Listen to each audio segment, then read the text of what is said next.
All right, thanks for coming out tonight. I'm Mark Backlars, one of the interventional radiologists here at Watertown Regional Medical Center. And so tonight we wanted to talk about venous insufficiency and varicose vein disease to give you a little introduction into that and into some of the treatments that we offer for it. So the objectives for the talk are to review the features of chronic venous insufficiency and varicose vein disease, which more common is the more common term that we use to refer to it, and also to discuss treatment options, like I mentioned. So basically, we want to talk about what causes a patient's leg to look like the one on the left, and how can we get it to look more like the picture on the right, which is the same patient after a vein treatment. In basic terms, venous insufficiency, as we call it, is really just a reflux or a backflow of blood down into a congested leg, so it's flowing back down in the wrong direction as opposed to back up toward the heart like it should.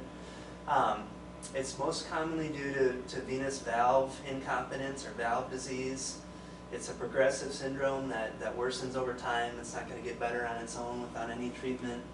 And the goals of treatment are really to first of all just improve your symptoms, and then we want to correct the underlying abnormality that's causing the vein disease so that symptoms don't recur right away or worsen over time.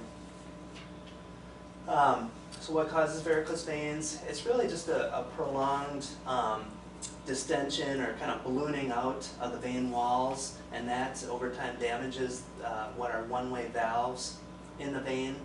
So normally as blood gets pumped up the leg back toward the heart, those one-way valves should open up and let blood flow through, but then close so the blood can't flow backwards down the leg.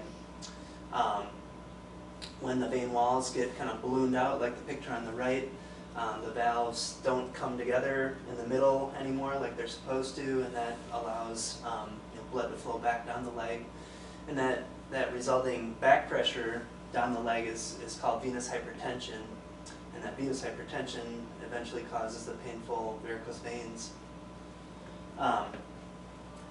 So I'll just stop this image here partway through as this cartoon runs through. So just the cartoon on the left is showing the blood should get pumped up in the direction of the upper arrow up the leg, and the valve should open correctly. When the valves are damaged, like the lower one there, the lower left, the valve doesn't come together anymore like it's supposed to, and blood can flow back down the leg. So eventually, as you see in the picture there, that abnormal backflow of blood is going to result in formation of those varicose veins that you see under the skin, and like the picture of the patient on the right side of the screen. Keep moving here to the next slide.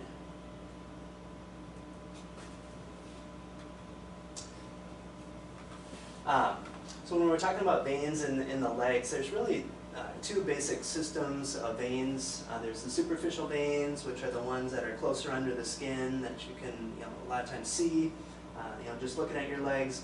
And then there are the deep veins, which run through the muscles and deeper to the skin tissue. The deep veins are responsible for the majority of blood return up the leg back to the heart, more so than the superficial veins. But the superficial veins are the ones that are most likely to cause chronic venous insufficiency. The main superficial veins in the leg are called the saphenous veins, and about 80% of the time superficial venous insufficiency is due to a problem with the great saphenous vein. That's the one that runs from the groin area kind of along the inside of the thigh and down to the inside of the ankle. And in that situation, in most patients, the deep veins are normal. When people have a deep vein insufficiency, it's less common, but it's usually caused by valve damage from previous DVT or blood clot in a deep vein. Are there risk factors that predispose people to getting varicose vein disease? There definitely are. There's hereditary or genetic predisposition, so if your mother or father had bad veins, you're going to be more likely to also develop them over time. Age, being a female, unfortunately, obesity, pregnancy, just some of the hormonal effects of pregnancy, as well as the effect of just having a big uterus sitting on the veins in the pelvis can predispose patients to develop varicose veins. And a lot of times female patients start to notice those problems during or shortly after pregnancy. A history of a previous deep vein blood clot can predispose you to superficial venous insufficiency as well. There's some social aspects too, sedentary lifestyle or prolonged standing, like at work. Smoking can weaken, cause weakening of many tissues in the body, including the vein walls.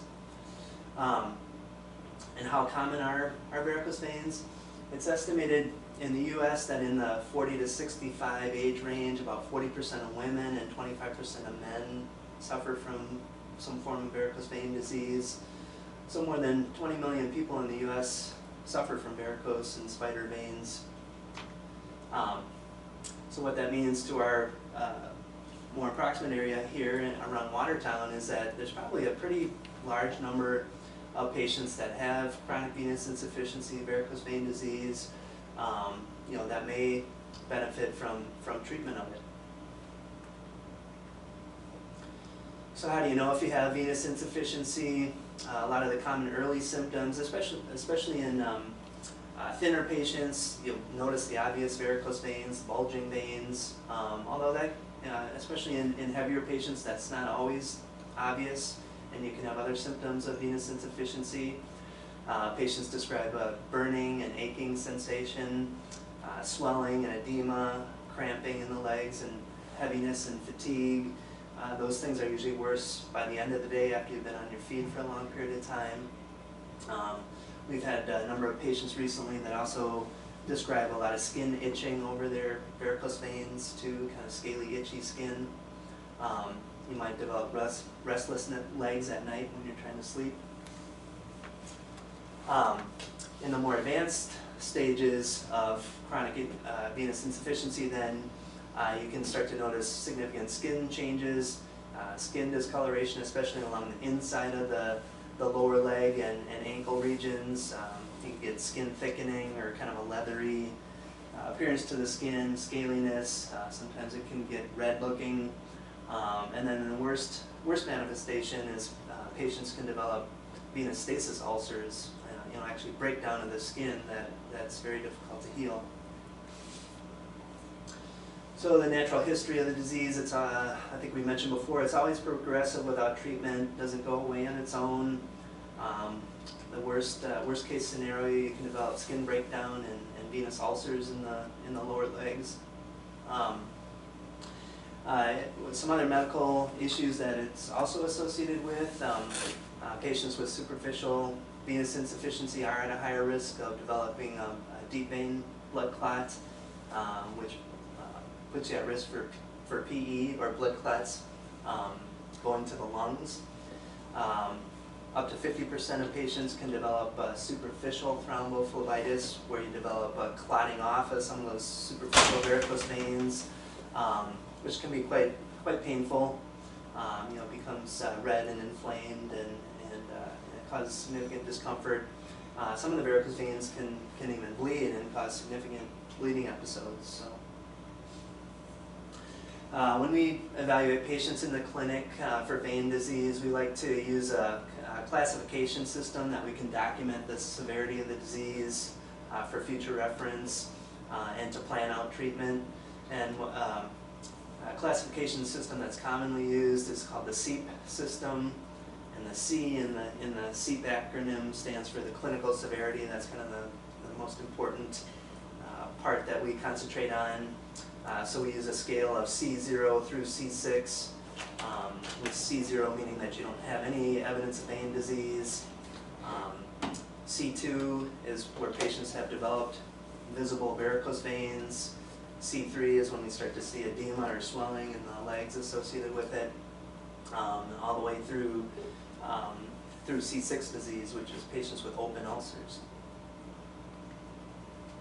So an initial vein clinic consult is very important, to establish or to see if you really have venous insufficiency disease. We'll do a full peripheral Venous history and physical, ultrasound exam on both legs, concentrating on both the deep and superficial veins. A lot of times we'll draw out a vein mapping to show where the abnormal refluxing or insufficient veins are to try to plan out treatment. And we'll talk to patients then about therapies, which we'll go over here in the next slides. This is just a picture of a typical venous ultrasound exam. The patient on the left is standing up.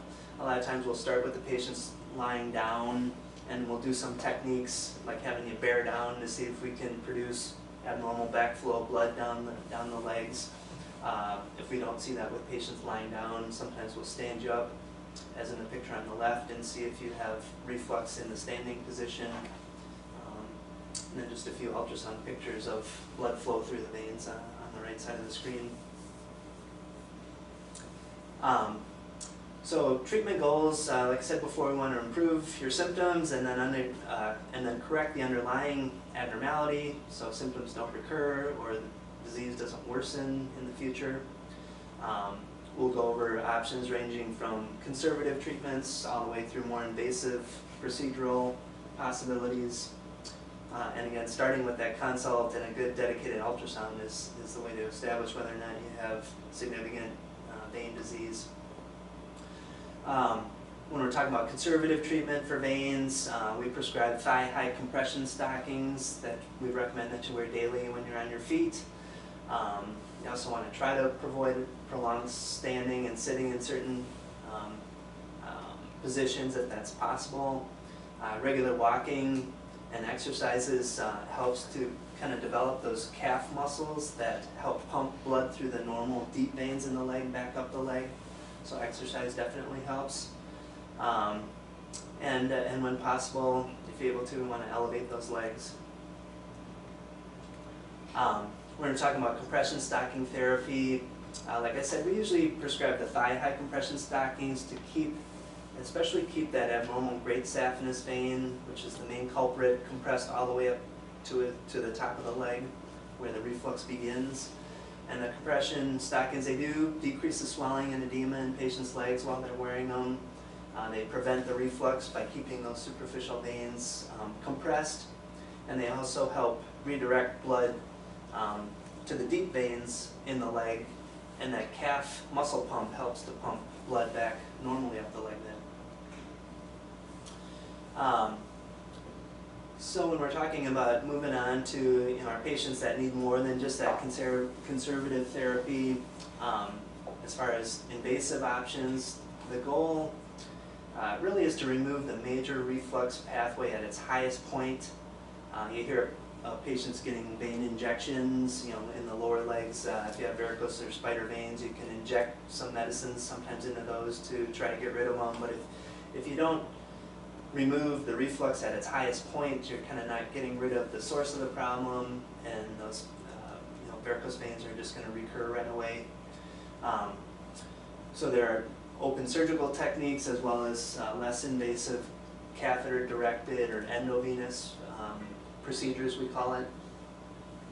We'll go over some of those. So in the past, the surgeons performed oftentimes a surgical vein stripping of the saphenous vein. That involved, first of all, it's usually done in the hospital, oftentimes under general anesthesia. It involved making several incisions up in the groin area at the top of the vein, and then also lower down near the knee, and the surgeon would pass a vein stripper up through the inside of the vein then to the top of it. They would sever the top of that vein, and then with the vein stripper tied in place, they would pull that whole saphenous vein along the whole thigh out completely. And it did work to get rid of that refluxing saphenous vein. But some of the downsides were that, as I mentioned, it was usually required general anesthesia, overnight stay in the hospital. Most patients reported pretty significant postoperative pain, often requiring narcotic pain medicine. And then severe bruising and tenderness is a common side effect of that. Recovery time was usually quoted at about 2 to 4 weeks. So luckily we have some newer, less invasive alternatives now to that surgical vein stripping. And what we perform here to take out the source of the reflux is called the endovenous laser ablation. It's an outpatient procedure. It's done just under local lidocaine anesthesia. It's done with ultrasound guidance, so no x-ray or radiation involved. It affords patients with immediate ambulation after the procedure. You get up off the table and walk home.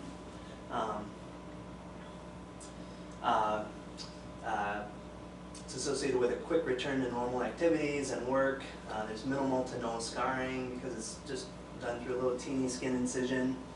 Up to 98% success rates have been reported, and it usually is covered by insurance if you're symptomatic enough and have significant signs and symptoms of the disease. The picture on this slide just kind of demonstrates what the little laser probe or laser fiber or catheter looks like on the right with the guiding light turned on there. The picture on the left is the generator box that creates the energy for the laser. So this cartoon kind of just demonstrates how the laser catheter is placed into the vein and how the procedure is done. So usually it's the catheter enters in, or the laser enters in the vein down near the knee area, sometimes a little below or sometimes a little above the knee, through a small incision. We're passing it up in the inside of the vein up to the top of that vein.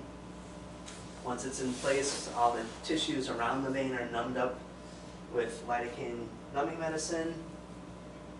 And then the laser is turned on and slowly pulled down through the vein, and it causes causes scarring along the inside of the vein wall, which causes it to close off permanently. So just, again, showing the laser pulling down through the vein and then out the skin through the tiny incision. Here's some actual pictures of the procedure being started.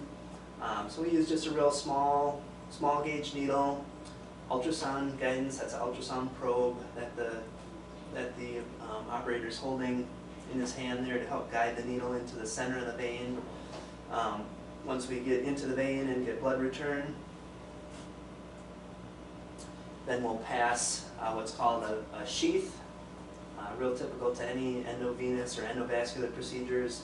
Pass a sheath up that vein through the small nick in the skin to the top of the vein. The laser fiber is placed through that white-looking sheath.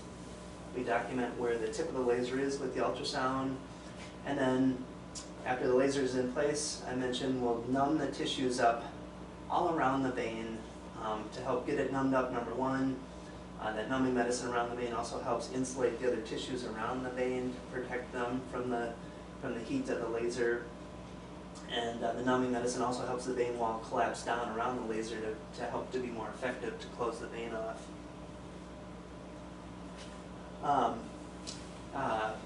Procedure itself, doing an ablation, a laser ablation of one saphenous vein usually takes about an hour to do. It's about an hour-long procedure, a little less oftentimes.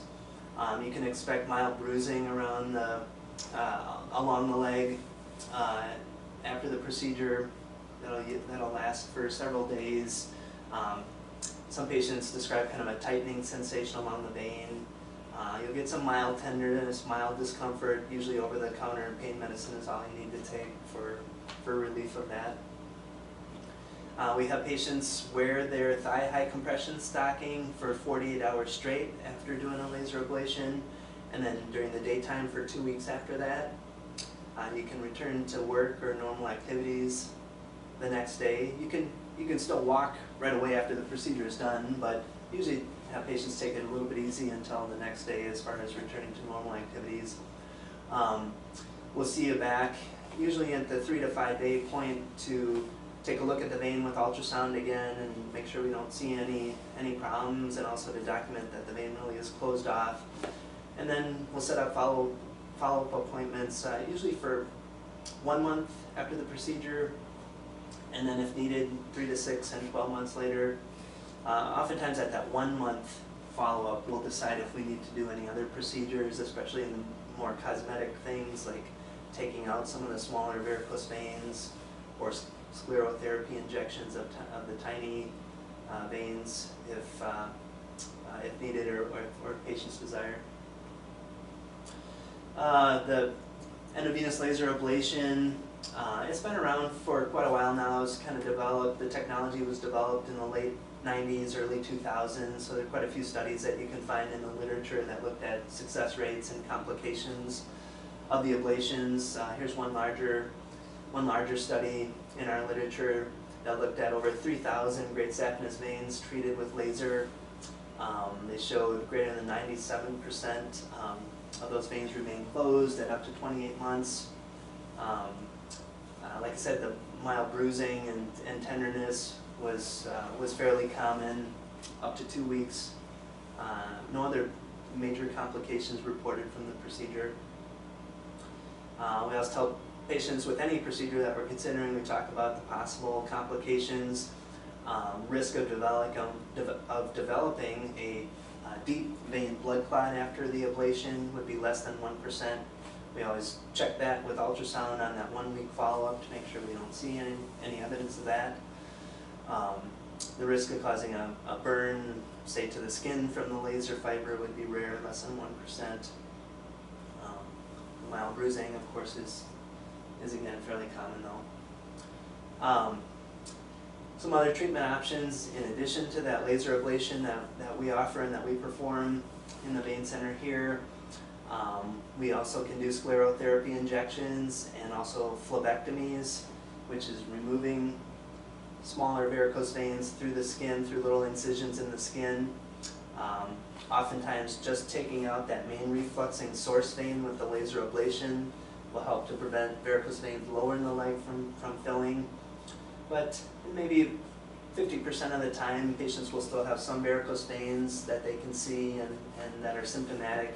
And we can't ablate those smaller veins, especially if they're real superficial or if they're real kind of curvy or tortuous. But we can remove those through little teeny incisions in the skin, again with just local anesthetic. So it's kind of a miniature vein stripping, doing those ambulatory phlebectomies. The incisions are 2 to 3 millimeters. The veins, after the skin is numbed up, then the vein is pulled out with a little crochet hook looking device called a vein hook. And we grasp those veins under the skin, pull them up through the skin incision, and sever them and pull out segments of those varicose veins. So that's a common procedure that's also been around for a long time. And the results of those are very good, especially if the main source of reflux has been eliminated first.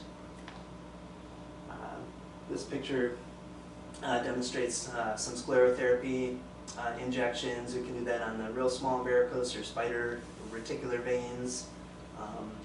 Sometimes that's more of a cosmetic thing, but that's also a procedure that we can offer if patients desire.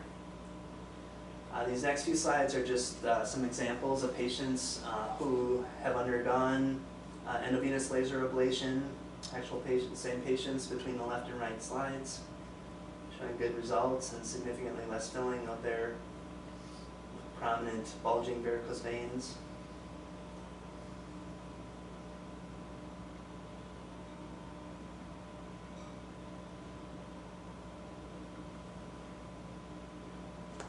Big ropey varicose veins in the patient in the left slides with a significant improvement post-treatment. So we always talk about insurance issues. We can usually get insurance or Medicare coverage for doing the endovenous ablation or the other procedures, especially when it's felt to be medically necessary, where your symptoms are affecting normal daily activities. So significant pain, swelling, cramping. If you're getting blood clots of those superficial veins or that thrombophlebitis I mentioned, or bleeding from varicosities, those are usually all covered indications for performing these procedures. We of course have to demonstrate that the veins do reflux and that they're abnormal on that initial ultrasound exam too. Most of the time we will have to have you do a conservative therapy trial first before we can schedule any procedures. So we prescribe those compression stockings and have you wear those. Usually it's mandated from anywhere from 6 weeks to 3 months to see if that alone is enough to to alleviate patients' symptoms. If not, after that trial therapy, after those 6 weeks to 3 months, then we can try to get authorization to do the more invasive, more definitive treatments. There's a few pictures of our vein center here, just down the road at the Center for Women's Health. It's done in an ultrasound examination room, similar to the one on the right. I think she has a question. Oh yeah, sorry.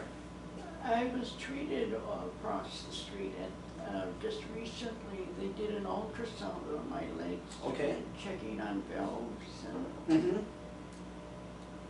I thought you were going to be doing that. When I got there, it was a different, A different physician? yeah. Okay, I do the vein procedures, and there are about 3 other of my partners that rotate through here and do them too. We've all kind of trained similarly. If you wanted to see me specifically, or one of the physicians specifically, we could have you request that and try to schedule it that way. Maybe that fell through the cracks or didn't turn out that way at the time, but Well, I didn't have any problem at all until about 2 years ago.